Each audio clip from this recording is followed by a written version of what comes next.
அப்ப கிருபை கொடுத்தா அதுல இருந்து விடுதலை கிடைக்குமான்னா நிச்சயம் விடுதலை கிடைக்கும். அவர் கிருபை உன்னை என்ன பண்ணும்? மூடிக்கொள்ளும். அவர் கிருபை என்ன செய்யும்? உனக்கு அநேகர் கண்களிலே இரக்கம் கிடைக்க செய்யும். அவர் கிருபை என்ன செய்யும்? இல்லாததை இருக்கிறதை தேவன் உற்பத்தி ஆக்குவாரு.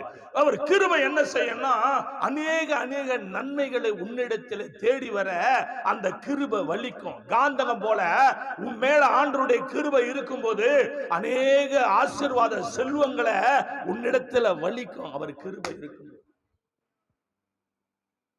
இந்த ஆண்டு உனக்கு ஒரு பெருக்கத்தின் ஆண்டு, கிருபையின் ஆண்டு. வாசிங்களேன், ரொம்ப அழகா ஏசாயா தீர்க்கதரிசி சொல்றாரு. ஏசாயா 9ஆம் அதிகாரத்துல ஆண்டுடைய வல்லமையான அபிஷேகக்காரம் பாருங்க தேவ பிள்ளைகளே. ஏசாயா 9